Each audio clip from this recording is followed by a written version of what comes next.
फडणवीस साहेब पाहिजे ते म्हणायचे एकनाथ शिंदे साहेब मुख्यमंत्री आहेत, मी त्यांना अडथळा आणत नाही असं म्हणायचे, पण काम होत नव्हतं.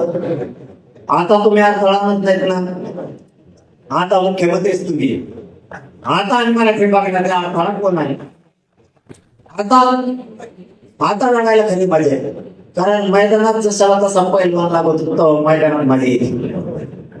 आता मराठ्यांना किती येड्यात काढते, मराठ्यांची किती फसवणूक करते, मराठ्यांविषयी किती आगस आहे का नाही, मराठ्यांविषयी त्यांना द्वेष आहे का नाही. आता या 25 जानेवारीच्या लढाईत करणार, त्यांना जर मराठ्यांचा द्वेष नसत, त्यांना जर मराठ्यांचे लेकरं मोठे वाटत असतील तर 25 जानेवारीला मराठ्यांच्या आरक्षणाचा प्रश्न ते तातडीनं मार्गी काढतील. आणि जर त्यांच्या मनात द्वेष आणि आकाश मराठ्यांविषयी असला तर ते काढणार नाही. आपण मात्र मग त्यांना राज्यात सुद्धा देणार नाही.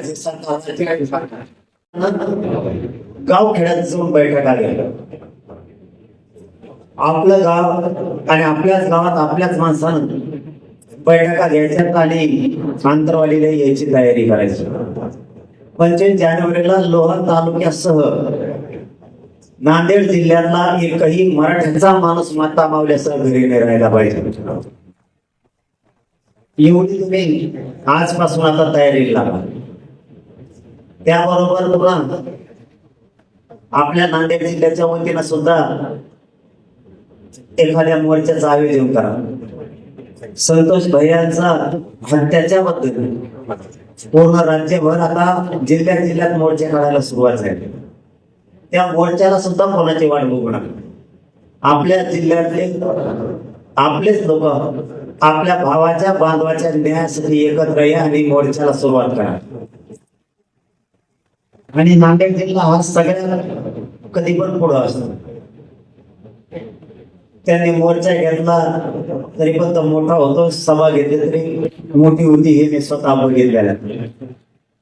त्यामुळे संतोष भैया देशमुखांच्या न्यायासाठी सुद्धा तुम्ही नांदेड जिल्ह्यातल्या जनतेच्या वतीनं मोर्चा एखादा घ्या, ही माझी तुम्हाला नम्रपणे विनंती. आणि 25 जानेवारीची ताकदीनं तयारी करा, कोणी गाफील राहू नका. आपल्याला 25 जानेवारीच्या आमरण उपोषणाची तयारी प्रचंड मोठी करायची. शक्यतो आपल्याला हा शेवटचा हातोडा मारायचा. 1.5 ते 2 वर्षापासून आंदोलन सुरू आहे.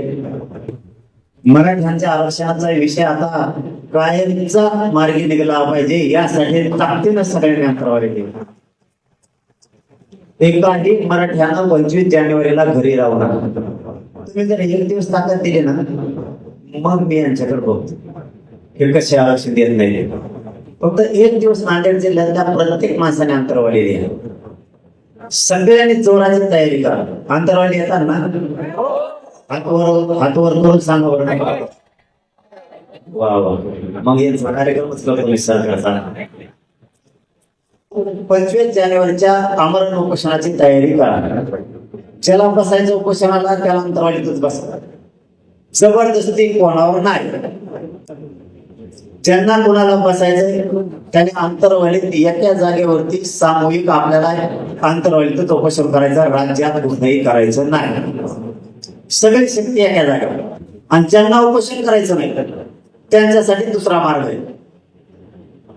त्यांनी तिथं येऊन नुसते बसलेली तरी सरकारवर दबाव येणार. मात्र याला तुमचं साहित्य घेऊन या.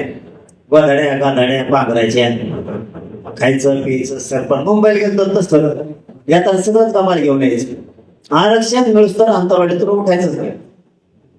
एवढ्या वेळेस आपल्याला प्रचंड ताकद आणि जोर या आंदोलनावर लावायचं.